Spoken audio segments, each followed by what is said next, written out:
Mwiriwe na mwaramutse bakunzi ba Free Podcast TV, ndizera ko muguwe neza umwe wese aho aherereye. Amakuru ni menshi, haba mu karere, haba muri Kongo, haba muri Tanzania, haba Afrika, eka isi nzima.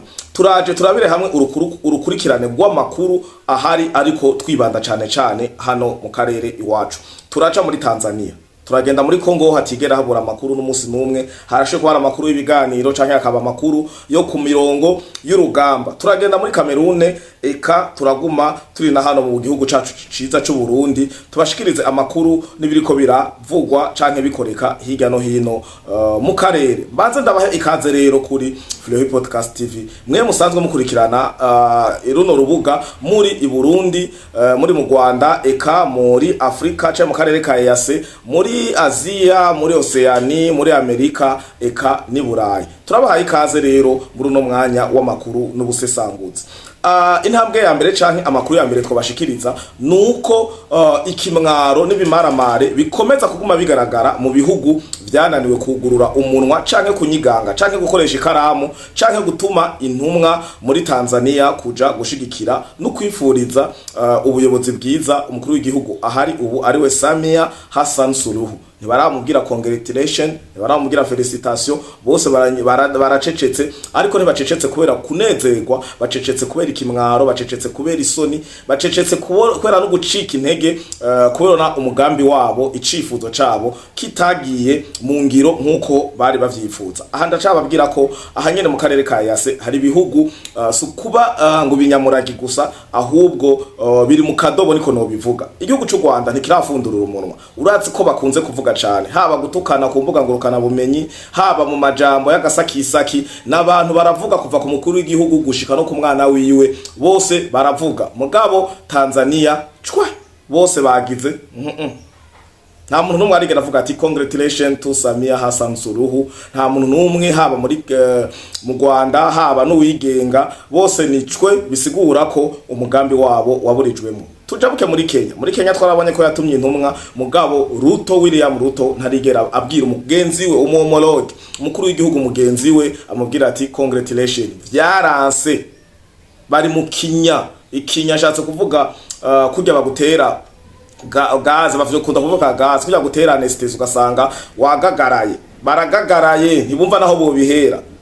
Uganda nuko kuko nta muntu numwe aha mu karere ka EAC, ni bihugu bigera kuri 4 za Sudani, eka na Somalia ntarigera afundura umunwa ngo avuge ko Samia Hassan Suluhu ari umukuru w'igihugu amwipfuriza. Ibihugu rero byo muri EAC nivyo ndi Rwanda babwira ati ibi bihugu nuko vyiga ko neza, aho mbere nsaba ngira ko nsaba igihugu cy'u Burundi gishaka cyo kwisokora muri EAC, igihugu ca Tanzania kikabikora, igihugu ca Kongo kikabikora, hama bakaraba nabo nimba bagira ibihugu byo mu Burasirazuba ku rundi ruhande mbari kote West canke centrale canke he, mugabo bikava muri EAC dusanzwe tuzi, bikagira ubundi bumwe bwa n'urunani bwavyo bwihariye kugira birabukungene vyokorana, bigashira ingufu hamwe nkuko n'ibindi bihugu u Rwanda, Kenya, Uganda basanzwe bakorana kugira bakore ono migambi mibi yabo ya balkanisation, ekaza empire hima. Murabona ko basanzwe bagira n'utunama twagasakisaki. Natwe aba bakuru b'igihugu bacu ba Kongo, Uburundi na Tanzania nibagira urunani rw'intamenwa, barabe ko hogira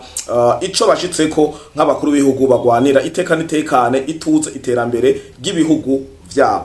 Aha rero tukiri ngaha kuri binyene byo kuvuga ati nta muntu numwe arafelicita. Rwanda babwire ko Union Européenne umuryango w'ibihugu vya Buraya nawo nyene nturavuga, ariko inyuma yaho ucecekeye umaramariye ku migambi yawo. Musanzwe mubizi kari aba boss ba bino bintu biriko birabera muri kano karere k'ubuserukino muri EAC, barimwo ukuboko, amafaranga, umutwe, ibigwanisho n'impanuro, barimwo ni bariko barabiteza bino bintu. Rero akaba bafise ikimwaro n'isoni ryo kushigikira canke gufelicita Samia, ariko na Rwanda babwire ko Putin, musanzwe mubuzi Putin l'homme de l'occasion, wa mugabo abonye opportunité aba yahashitse. Putin akaba yarashimiye akongera agakengurukira Samia Hassan Suluhu umukuru w'igihugu ca Tanzania, abicishije ku mbuga ziwe ngurukana bumenyi, abicishije ku masite y'igihugu cy'u Burusiya, atako arungikana intumwa muri Tanzania.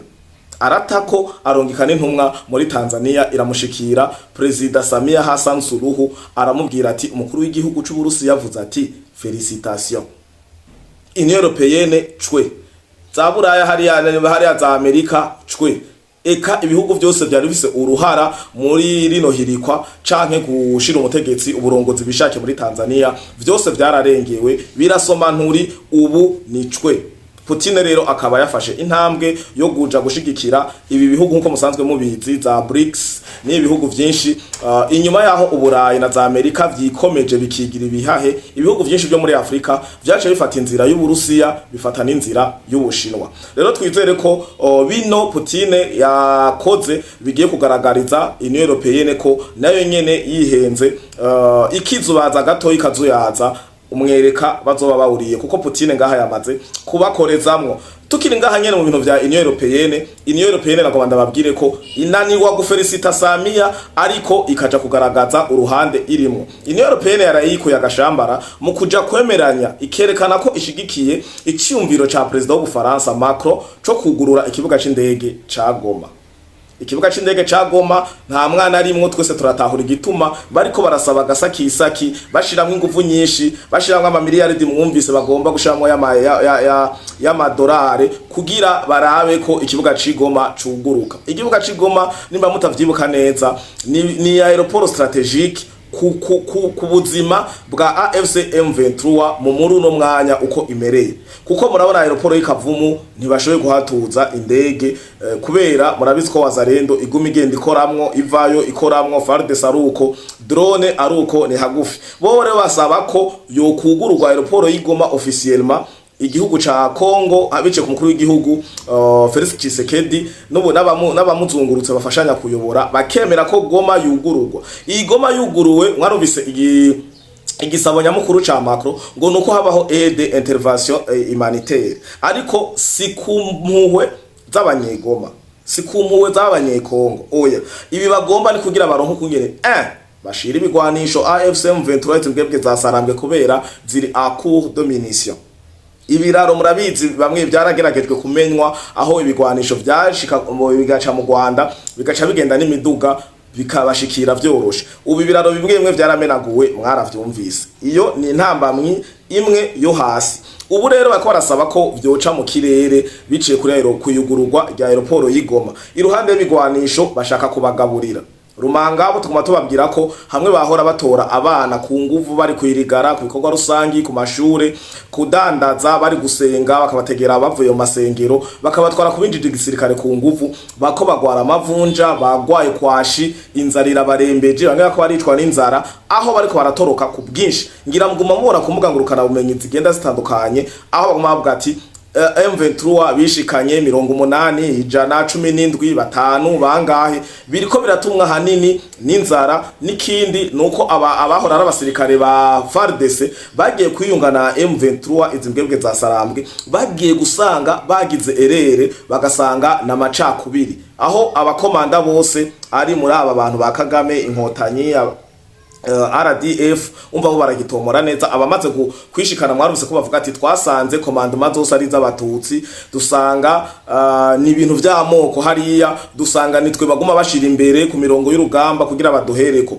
tumaze kubikugira iyo constat twace duhitamwo gutoroka ndabibutse ko abareko baratorokana ibigwanisho basanzwe bafise yabarama motorora yabarireza appareil sophistiqué n'ibindi bigwanisho bafise batorotsa rakagwi k'abantu 180 umva ko babagiye batwaye ibintu bitari bike ibi rero bikaba biriko birava no imwe n'inzara ngo nukungene babayeho nta mazi ntiboga nta sabuni nta miti ikindi naco nico cuko ngo basanze bihenze bari bazi ngo bagiye kugwanya Felix Tshisekedi baciye mu nguvu za M23 babonye kungene bari baje n'amajambo bavuga ariko basanga bihenze ni ibintu by'ubwoko ibi rero je tariko ndababwira ati aeroport y'Igoma bakora saba yugururwe gasakisaki kugira baronke kungene babaha iyo miti babaha ivyo bigwanisho eka babazanira kumbure n'abandi basirikare mva mahanga kuko muri M23 twarababwiye ko harimwe abazungu aribo bahora bakoresha bijya biduga vy'ubwirinzi aribo bahora bakoresha bijya appareil zo gukurura amajwi zimwe z'urusaku zimwe zose kumubona Wazalendo iguma ifata bijya byose byakoresha abacancuru b'abazungu ku ruhande rwa AFC M23. Iyi ni Union Européenne iri kiragaragaza ko ishigikiye iciyumviro ca Macron. Muca mwumvira inzi ishigikira iciyumviro ca Macron kitoja gufelicita Samia ari bonyene bari bashaka gutembagaza ubutegetsi bwa Samia Hassan Suluhu umukuru w'igihugu ca Tanzania. Ikije ndibaza ko kiri clair. Tukiri ku bijanye nyene na Congo na Rwanda babwire ko idoha hongeye kuduga umwotsi wirabura. Mvuze umwotsi wirabura muca mwibuka i Roma bagiye gutora papa baratoye ubwa mbere batora utari wo baramwanka haduga kotsi kirabura. Bisigura ko iyo haduza kotsi kirabura ibintu biba vyanse. Idoha niho AFC M23 irindiriye ubufasha, niho izeye uburaro n'uburamuko. Idoha Tshisekedi yabiciye amazi. Eta ya Congo yabisutsemwe amazi. Idoha aho bari biteze hajya hose guma wumva Olivier Duhungirehe no on attend il faut qu'on aille à Doha ibintu byose mu Bufaransa babonye ibintu yagize yimaramaza yigira umuvugizi wa AFC M23 ngo ntibari ngaha hari biyago biko biragenda ngo bije imbere Doha. Urumva Doha nababwiye ko u Rwanda ari umuji canke province ya Qatar, province y'Abarabu. Aha rero bari bizeye uburaro n'uburamuko vyanse. Leta ya Kongo yavuze ati dushaka ko hasubira autorite y'umukuru w'igihugu Felix Chilombo Tshisekedi, autorite ya guverinema ya Kongo mu turere twose tubarizwamwo izimbwebwe za Sarambwe. Aba ba AFC M23 aho bigira hose ngo barafashe. Dushaka hasubizwe autorite, ubuyobozi bwa leta ya Kongo muri rusange hayobogwe, hasubire mu maboko haje igipolisi ca Kongo, haje igisirikare ca FARDC. Indongozi zose bibashizeho zitabaho za pandashuka bifyaturiye zose zihave, hasubire autorite, uburongozi bwa Felix Chilombo Tshisekedi na leta yiwe ya Kinshasa yose. Ibi navyo izimbwebwe za Sarambwe ntizivyemera, nazo zavuze ati ko none mwumva turi hano Igoma na Bukavu tukaba dusa no kumengo twoshoye kuhagira leta canke turashoye kuba twoharayobora, nta kuntu mwoza tukavugana. Mugo naje ngacavuga ati nimba vy'ukuri mwogira brado fere na leta ya Kinshasa na Felix Chilombo Tshisekedi ko aho muri mushoye kuhayobora muko musabira iki kugurura aeroport y'Igoma ni muyiyugururire.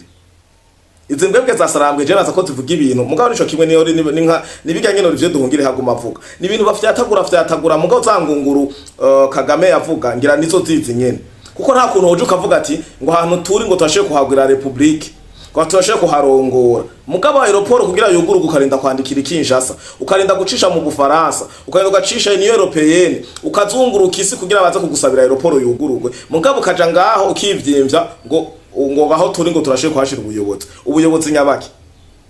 ubuyobozi nyabaki banke zonyene zarugawe muri ko muratatabiza ngo mwishwe n'inzara ngo nta mafaranga hari, hama ngo muhashira ubuyobozi bwanyu. Sinumvise mutwara ngo Bank of Kigali iba mari iki. Ibi rero byo bigaragaza ko ibi biganiro vya Doha ntibikunda, ahubwo mwendo wa kasi ikintu cihutirwa. Narababwiye nimba wara Tshisekedi ahora duza drone zibiri na duza 8 na duze 20 arase mu mfuruka zose, arase Goma, arase ni Bukavu, arase Rucuru, arase Warikare, hose bacucumire rimwe mwijoro rimwe bace bagonda basubira Kinshasa barabe ko hariho akagihema bagaruke kandi rindi joro babacucume gushika umwazi atahi wabo.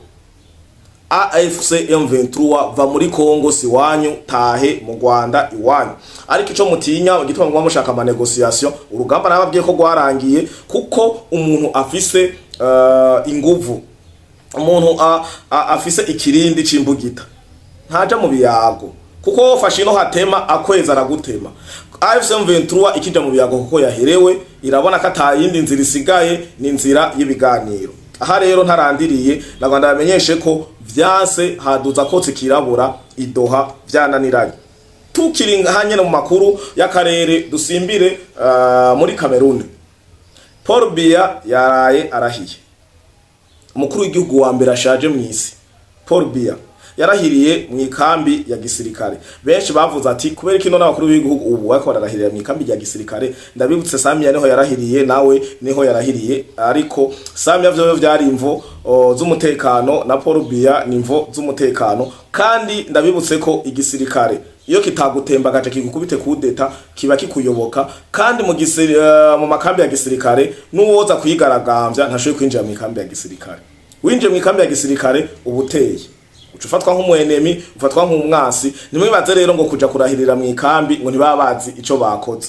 Neyo yarahiriye ubu no babatswa umukuru w'igihugu ku mutwe w'ubuyobozi wa Cameroon Paul Biya, nawo nyene nanje ubwa nkanda bamubwiye ati congratulation Mutama, mu gihugu gihema, mu gihe bakwizeye byose biva mu kukwizera, kuko ico gihugu uyobora kirafise aba general b'inyenyeri nyinshi cyane, kirafise aba intellectuel, ama PhD n'ibindi byinshi, aba engineer, harimo aba polisi, harimo aba docteur, harimo aba infirmier, harimo abigisha, harimo abantu bikorera utwabo, harimo aba boss, harimo abagwizatunga. Barinze bavuga ati uyu mukandida turamutanze, wewe wa musivile wa munyagihugu muto uja kumugwanya gute? Nico gituma rero ubuyobozi n'abandabwira ati buva ku Mana, iyo Mana irinda yemera bakamugira umukandida, mwe mu bamugombike. Ni hari abantu bacavuga ati ngo niwe yishizeho. Okay, yishizeho igisirikare kikavyanka nico mukuraho. Yishizeho abandi bose basangiye umugambwe canke ishaka nkuko mubivuga ntibomwankira bakamukuraho. Abo ba generale baba buyoboye ico gihugu bashoye gufata ingingo ntibomwankira bakamukuraho. Nico gituma mbonye umuntu abaye umukandida bimumureka, kuko haba ari inzego nyinshi biba vyaciyemwo kandi zikamureka akitoza. Kuri ivyo rero turamukeje. Twongere tubandanyirize ahantu hitwa Kisangani. Kisangani muri Kongo ibintu vyabaye rero Kisanga kabisa. Iyo ibintu bibanze kubibisanga bikabera Kisangani biguma ari bisanganyere. Ndabibutse ko Kisangani dossier iharira remereye ihera kwihagarikwa rya Masunzu. Masunzu yahagaritswe n'abandi benshi bari basanzwe bari kumwe, mugo bakuru ibicocoro ni batatu. Masunzu kandi ivyo yagirizwa ni birebire.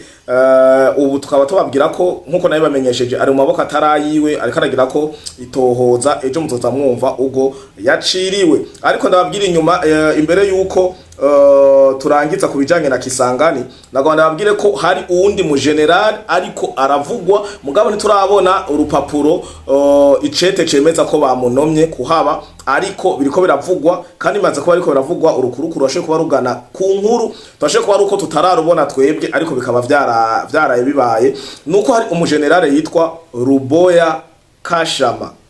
Ruboya Kashama ashobivugwa ko ashoye kuba ariwe komanda yaje gusubirira Masunzu, ariwe aca ba komanda wa 3e zone de défense hariya Kisangani. Uyu rero akaba ari ivyo akaba ari yasubiriye Masunzu. Nagumye nca hirya no hino ku mbuga ngurukana bumenyi ndatohoza, sanga uyu mugabo n'umugabo afise amateka menshi abakongomani bishimira, afise amatrofe gushimirwa kwizegwa, ariko hahandi nyene nk'umwana w'umuntu ndazimashe kuvuga ati none uwundi wewe ntiyari yizewe. Ego ariko burya umuntu arinze kenshi tukunda kuvuga ati uvumwa na benshi ugatota, kandi n'abantu benshi baguteye amashugwe ivyo twitwa ama eloge, nuko amwe muri yo nimba ari mwijana 80 kumbure ngira bariyo. Uyu rero birashoboka nimwumva umunsi wose uheze canke ku munsi wejo abaye ariwe asubiriye Masunzu, nimutangare niyo nkuru iriko iravugwa kote Kisangani muri RDC hariya muri Kongo. Iyindi nkuru iri Kisangani nuko hariyo umuntu yitwa Guy Kabombo Mwadiamvita. Guy Kabombo Mwadiamvita, uyu nawe akaba ari vice premier ministre o bita VPM. Uyu vice premier ministre wa defense ari mu rugendo. Urugendo arimwo ntari wenyene, aherekejwe n'icegera uwo bita chef d'état major general adjoint. Uyu akaba ari general yitwa Nduru Jacques Ishaligonza. Nduru Jacques Ishaligonza akaba ari yaherekeje VPM vice premier ministre wa defense wo kwivuna abansi wa Kongo. Bakaba bari Kisangani. Ibiriko birabera Kisangani ni ibinyene. Hari abantu batanguyeho Masunzu nibihuha, Masunzu ngo yagiye ngo kuraba umutambukanyi wiwe, Masunzu ngo bagiye kwivuza. Oya, menya makuru ko Masunzu afunzwe. Masunzu ivyazira nuko yatanze Bukavu, kandi bikavuga ko yatanze na Nzibira. Masunzu aragirizwa ico bita ubutretre, guhemuka, ahemukira igihugu ca Kongo.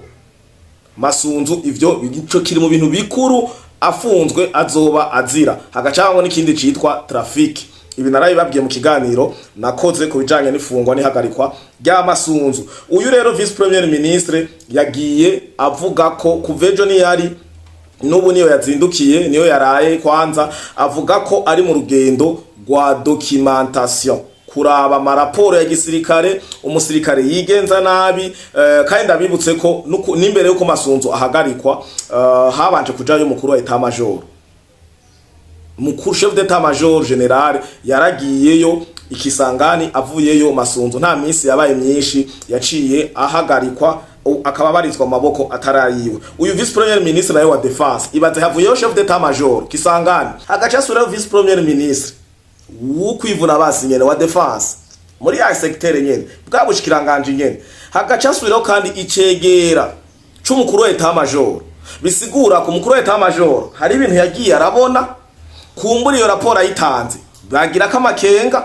baravuga ati okay reka natwe tugende rero twirabira. Uyu rero vice premier ministre VPM uyu Gika Bombo avuga ko mu majambo yiwe avuga ko naje kuraba raporo iza gisirikare bisigura kumbure abakomanda ngira baba bagayana canka amapete murabara akavuga ati jewe wonse aba raporo nkande. Uyu rero yagiye kuzisabira maraporo nawe maraporo ngo arabe abo babakurikiza ibiba byavuye ku mukuru w'igihugu kwa komanda supreme ko babikurikiza abo babakweka ko ivyo bakwekwa ko kumbure mu chef d'état major hari yindi raporo yatanze hariya bo babaje kuverifya. Murumva kisangani yabaye iyibisanga rero hano niyo makuru dufise muri uno mwanya nuko kisangani ari uko vyifashe. Paul Biya akaba yarahiye kandi akaba yatsinze ku manota 53 n'ibice 66 kwijana. Hariya rero turangize tubabwira ko Nord Kivu muri territoire ya Rubero aba M23 batandatu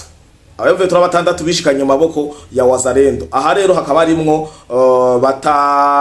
batatu baba FARDC bahora raba FARDC abandi batatu bakaba ari babana bakura ku marigara bakaja kubinjita mu gisirikare ku nguvu. Aba nabo nyene bari intahe batanga ni zazindi nyene twababwira ni inzara no gusanga hari bashira ubwoko imbere n'ibindi vyinshi barihenze niryo jambo bashitse bavuga ko bihenze bubaba barira kandi amakuru bayafisa ari menshi bagiye kuyashikiriza. Aya niyo makuru naringiye ntabashikirije narinda barenganije narinda basondetse. Aya makuru rero ni ava irubero muri territoire ya Rubero muri Nord Kivu. Uko niko biba vyifashe niyo situation ihari.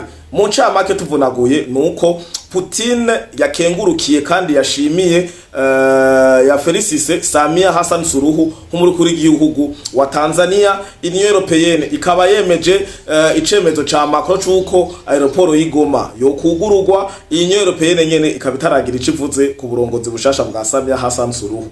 Tukaba tubabwira ko idoha akotsi byarangiye kaduze kirabura kuko baase guhuza leta ya Kongo ivyisaba na M23 ntibihura ntibizopfa byaranahuye. Nico gituma urusasu ariko gobandanya kwenda mbere bagasohora umwasi kandi ko umwasi nk'uyu ntibabembereza. Nama nababwiye ko agatu utatekeye ugatekuruza ubuhiri ugatekuruza akabando. Amakuru rero nayo mutugerageje kuvunagura nihagira ikindi gishasha kiboneka ni hano nyene kuri Flow Podcast TV. Tubakengurukire rero mwe mwamaze kugira sabone canke subscribe.